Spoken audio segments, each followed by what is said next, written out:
কি জানা আছে? ভারতবর্ষের সংখ্যা বলছি, ভারতে কি কি, ভারতে 100টা মুসলমানের ভেতরে 63 জন হলো হানাফি। বুঝতে পারলেন? আহলে হাদিস 100টার ভেতরে কতটি? 13টা। বেরেলি কয়টা? 17টা। শিয়া কয়টা 100টার ভেতরে? শিয়া হলো 6টা। তাহলে 100টা মুসলমানের ভেতরে 62টাই হলো আহলে হানাফি, আর 13টা হলো আহলে হাদিস, আর 17টা হলো বেরেলি, আর 6টা হলো শিয়া। তাহলে এদেরই সংখ্যা এত বেশি কেন? কেন? মানে হলো এই, আমার পিছন দিকে যদি সরকারের নজর থাকে তাহলে পুয়া বারো, আমি যাই বলবো সেটাই খাটবে। কেন? যে আমার পিছন দিকে সরকারের হাত আছে, ছায়া আছে।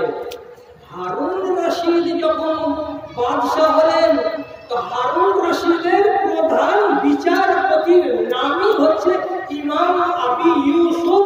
এটা ইমাম আবু হানিফার শাগির্দ। এবং আবু ইউসুফ যখন উনি কি হলেন, কাজীউল কুযাত হয়ে গেলেন। এবার আপনি বলেন, যত দেশে ছোট ছোট কাজী হবে অন্যান্য জায়গায় ইসলামী রাষ্ট্রের ভেতরে, কার নীতি মূলে চলবে আপনি বলেন তো? আবু ইউসুফের নীতি মানবে না মানবে না? এটাই তো গুরু, সুপ্রিম কোর্টের প্রধান বিচারপতি। তাহলে ইরানের বাইরে আপনি খোরাসানে দেখবেন ওই হানাফি মুফতি, আবার দেখবেন মিশরে ওই হানাফি, আবার দেখবেন হিজাজের এলাকায় ওই হানাফি কাজী, ইয়ামানের এলাকায় হানাফি কাজী। আর হারুনের জামানাতে ইসলামী রাষ্ট্রটা কত বড় ছিল আন্দাজ আছে আপনাদের? আর যেটা কুয়েত, যেটা হলো আপনার বাহরিন, যেটা হলো ইয়ামান, যেটা হলো পূর্ব ইয়ামান, যেটা হলো ইরান, যেটা হলো বাগদাদ, এবং যেটা হলো সিরিয়া, যেটা প্যালেস্টাইন, যেটা লেবানন, যেটা মিশর, যেটা আজকের দিনে সৌদি আরব, এবং আফ্রিকার কিছু কিছু এলাকা, এত বিশাল বড় এলাকা নিয়েছিল হারুনের রাজত্ব। আর যত রাজত্বের এলাকাতে কাজী তৈরি করা হয়েছিল সব ইমাম আবু ইউসুফের ছাত্র, সব ইমাম আবু ইউসুফের ছাত্র। ওরা কি নিজের খেয়ে পরের মানুষ কাড়াবে? জি না। এই জন্য এদের প্রচার এত বেশি, আর এই জন্য হানাফিদের সংখ্যা দুনিয়াতে বেশি, আর এই জন্য বাজারে বাজারে টাউনে টাউনে যত দেখবেন মসজিদ হানাফিদেরই বেশি। আহলে হাদিসেরা পরবর্তীকালে এলো, আর আহলে হাদিস পরবর্তীকালে এসে এরা দৌড়ে অত দূর এগিয়ে যেতে পারলো না বলে এদের সংখ্যাও কম, আর এদের মসজিদ কম, আর এরা সব জায়গায় নিজেদের আধিপত্য বিস্তার করতে পারেনি। কিন্তু সাহাবীরা যেখানে গেছেন আহলে হাদিস। 14 হিজরিতে হযরত ওমর রাদিয়াল্লাহু তাআলা আনহুর জামানায় বাহরিনের হাকিম উসমান বিন আলী আস রাদিয়াল্লাহু তাআলা আনহু কয়েকজন সাহাবীকে আর কয়েকজন তাবেঈকে পাঠিয়েছিলেন বোম্বাইয়ের পাশে থানে, যেটা বম্বে, সেখানে ওনারা এক যুগ ধরে হাদিসের প্রচার করে গেছেন। এরা কিসের প্রচার করেছেন? শুধু রাসূলের হাদিস আর আল্লাহর কোরআন। 17 হিজরিতে মুগিরা বিন শুবা সাহাবী এসেছেন, এসে গুজরাটের এলাকায় হাদিসের প্রচার করেছেন। 95 হিজরিতে মুহাম্মদ বিন কাসিম এসেছিলেন, আর তার আন্ডারে এক ঝাঁক আলেম এসেছিলেন, আর তারাও এসে পশ্চিমের ভেবিরের এলাকায়, করাচির এলাকায়, মুলতানের এলাকায় ইনারা সব হাদিসের প্রচার করেছিলেন। হাদিসের প্রচার থেমে নেই, আহলে হাদিস বসে নেই, কিন্তু সাথে সাথে প্রচারটা কাদের বেশি হয়েছে? প্রচারটা বেশি হয়েছে হানাফিদের, তার জন্য তাদের সংখ্যাটা এত বেশি। কিন্তু আপনারা নৈরাশ হয়ে যাবেন না।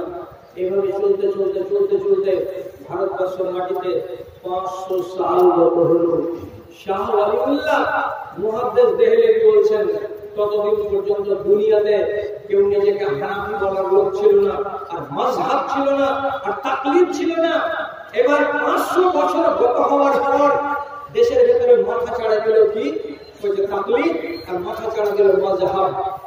কে বলছে আমি হানাফি, আর কেউ বলছে আমি শাফি, আর কেউ বলছে আমি মালিকই, তখনই বিপদটা ধরা দিল, তখনই বিপদটা দেখা দিল মানুষের সামনে।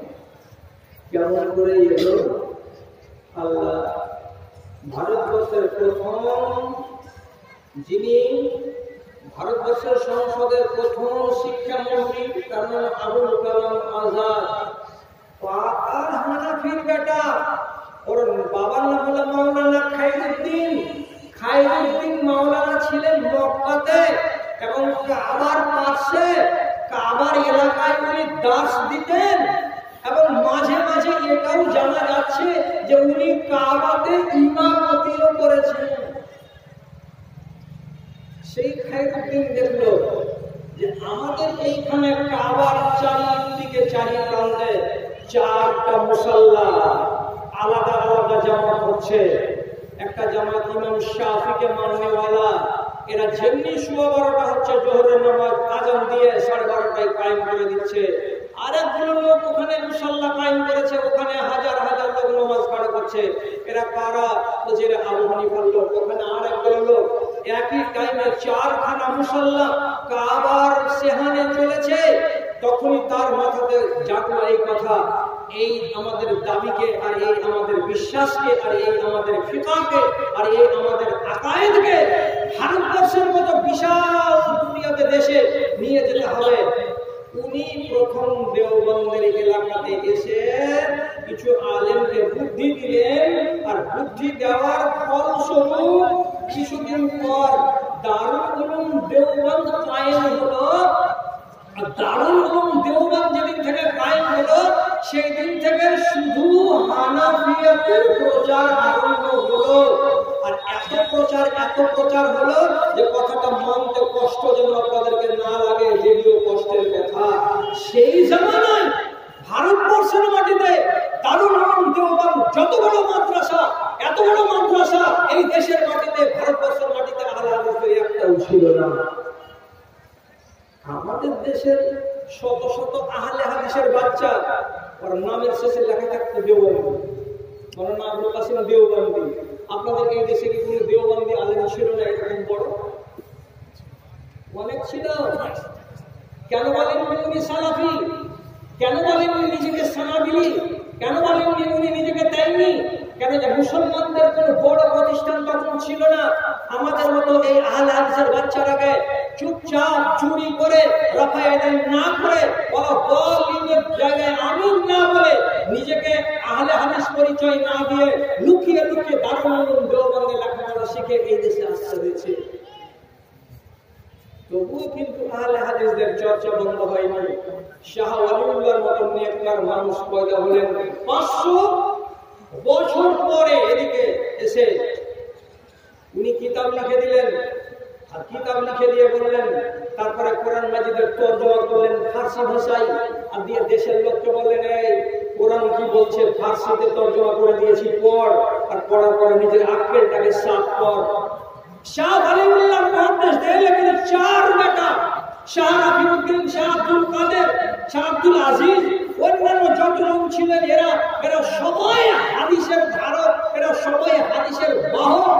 এবং শাহ ওয়ালিউল্লাহ মুহাদ্দিস দেহলভী তিনি নিজে স্বীকার করে গেছেন নিজের কিতাবের ভেতরে তাকলিদ নামের যে মুসিবতটা এসে গেছে, আর এক একজন ইমামকে মানার জন্য যে ওলামায়ে কেরাম চেষ্টা চালিয়ে যাচ্ছে, এটা পছন্দনীয় নয়, এটা অপছন্দনীয় কাজ বলে উনি মন্তব্য করে দিয়েছেন।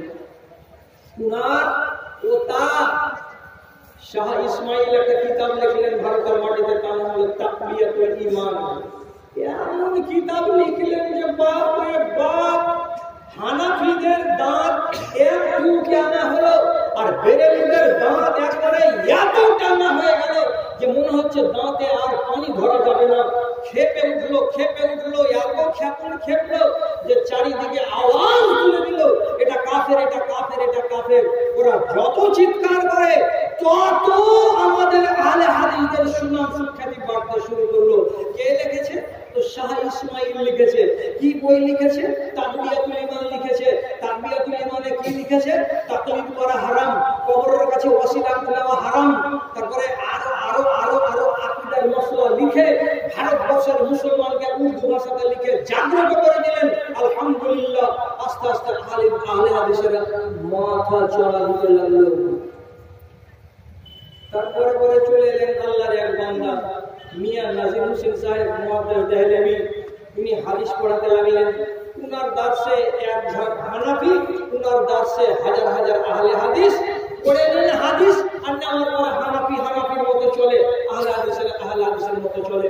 উনার সম্বন্ধে লেখা আছে উনি 1,80,000 হানাফিকে আহলে হাদিস বানিয়েছিলেন তার 10 বছরের মধ্যে।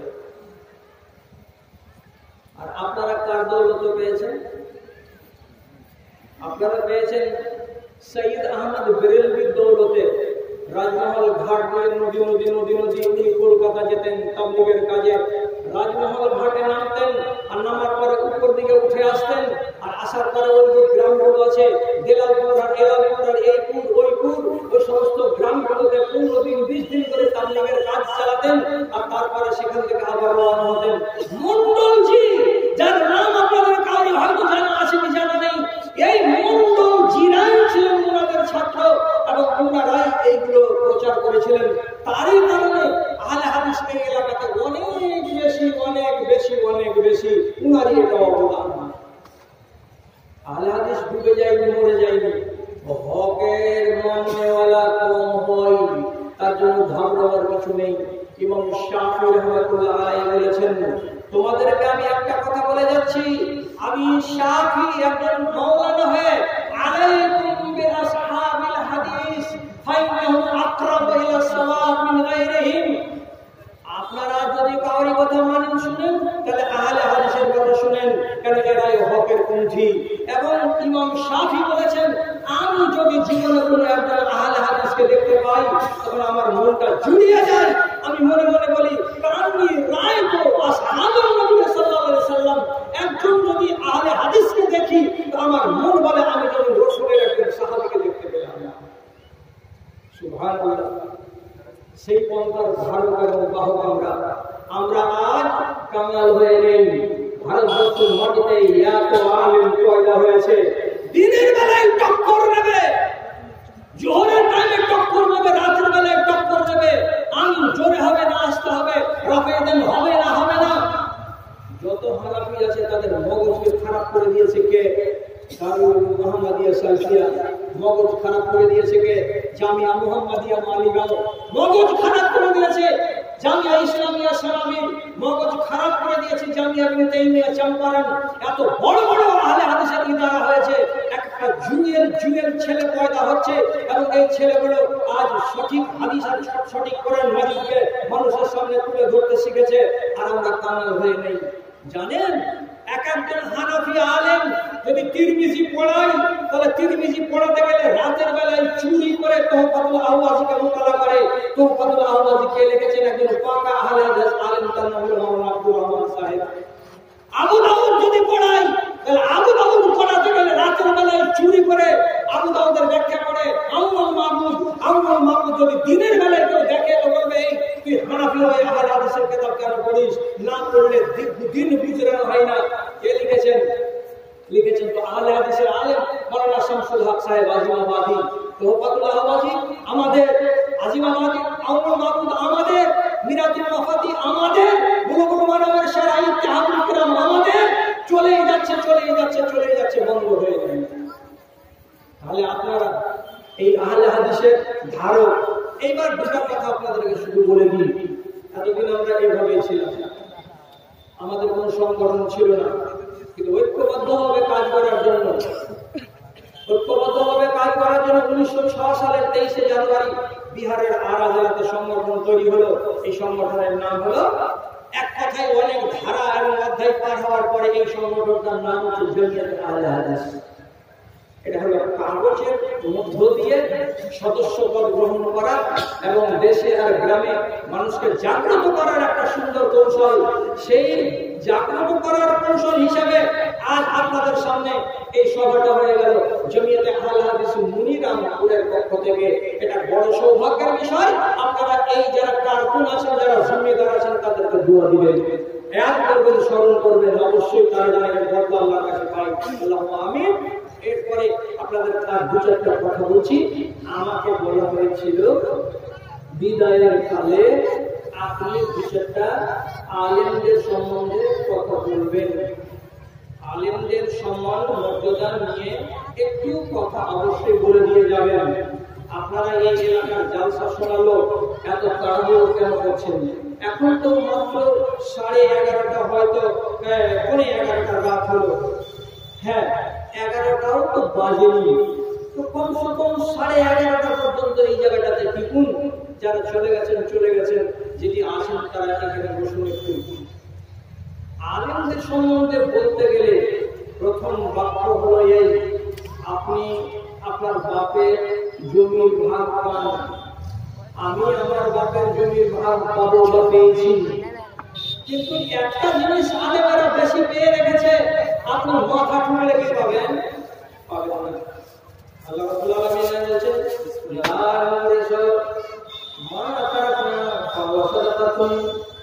আমরা আম্বিয়াদের দল, কোন জিনিস আমরা ছেড়ে যাই না যেটা আমাদের বেটারা এবং বেটিরা তাদের ভাগ বসায়।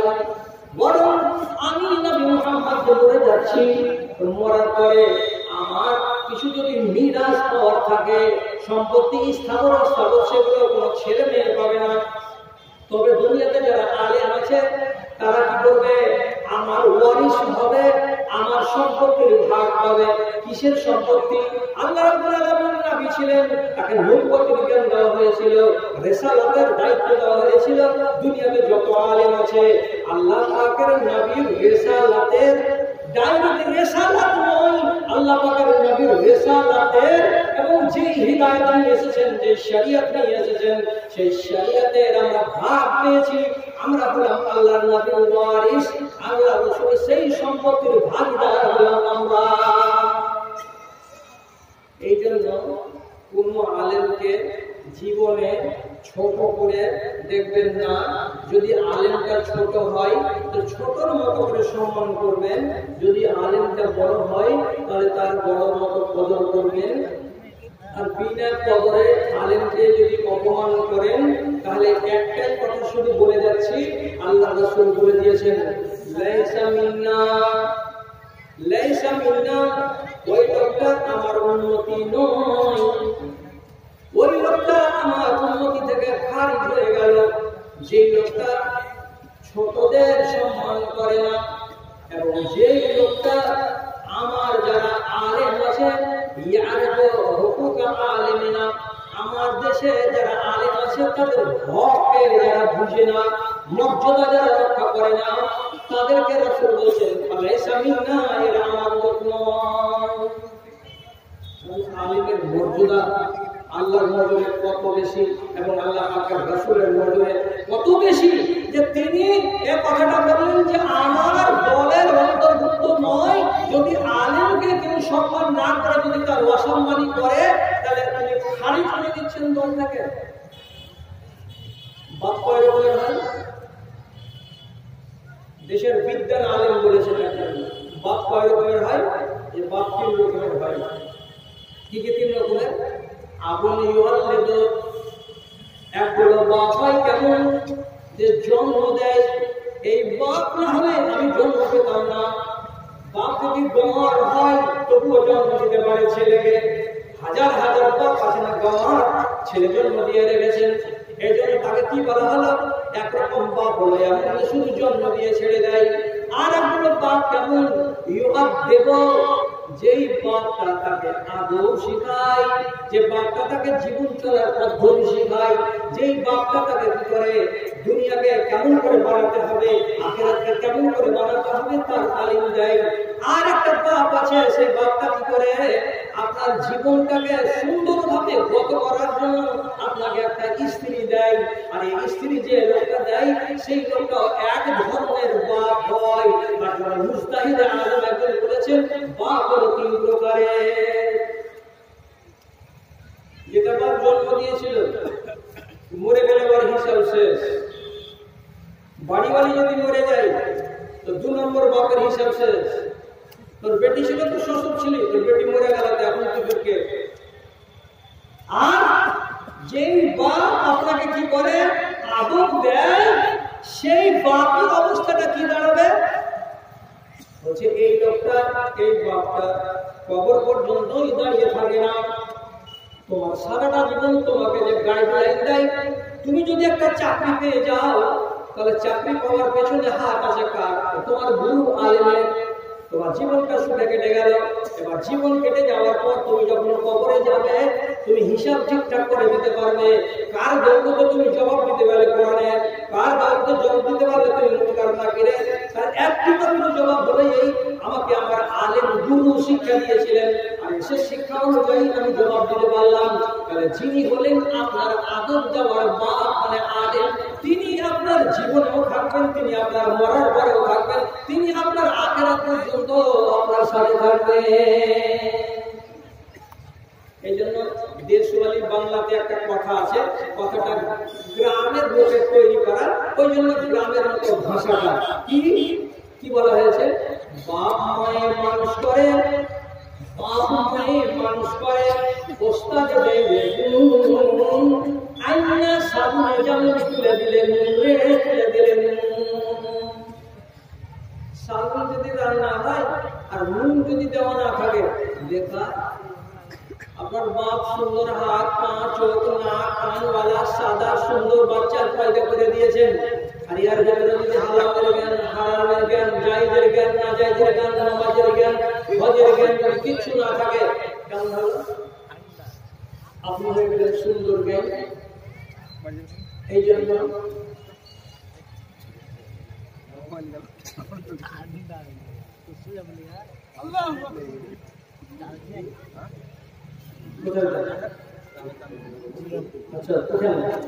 একটা খবর শুধু শুনে নেন মধ্যখানে, 1 মিনিটের কথা, যে 11 এবং 12 মার্চ 2022, হ্যাঁ মানে 22 সালের প্রোগ্রাম নেওয়া হয়েছে। রোজ শনিবার রবিবার হিফজে হাদিস বুলবুল মারাম সম্পূর্ণ। ফার্স্ট প্রাইজ থাকবে 25,000, সেকেন্ড প্রাইজ থাকবে 18,000, থার্ড প্রাইজ থাকবে 15,000, আর হিফজে কোরআন সম্পূর্ণ প্রথম প্রাইজ থাকবে 15,000, দ্বিতীয় প্রাইজ থাকবে 12,000, তৃতীয় প্রাইজ থাকবে 8,000। তাহলে ইনারা সাংস্কৃতিক অনুষ্ঠানগুলো প্রতি বছর করবে, বুঝতে পারা যাচ্ছে। ঘোষণাটা কি হলো? 11-12 মার্চ 2022 সাল শনিবার রবিবার। আবার ডেট জানতে পারবেন, সবই জানিয়ে দেওয়া হলো কোন ছেলে ছেলে আরাম প্রস্তুতি গ্রহণ করে। পুরো বুলবুল মারাম হাদিস মুখস্থ এবং পুরো কোরআন মাজিদ মুখস্থ করার প্রতিযোগিতা হবে ইনশাআল্লাহ। আল্লাহ আপনাদের সুযোগ দান করেন। হ্যাঁ, তো বলছিলাম এই জন্য কথাটা এলো, তো কথাটা কত মানুষ মা বাবা মানুষ করে, ওস্তাদের দেয় গুণ, আইনা সামনে যেমন তুলে দিলেন। এদেরকে বেইজ্জত করার কোনো সময় যাবে না। আলেমের বিরুদ্ধে আওয়াজ তুলে কথা বলা যাবে না। এবং ভালো করে জেনে রাখেন, ভালো করে জেনে রাখেন কথা কয়টা বলছি। যদি কোনো আলেমের সাথে ঝগড়া করেন, তাহলে ভাই আপনার দুনিয়াটা আখিরাতটা শেষ।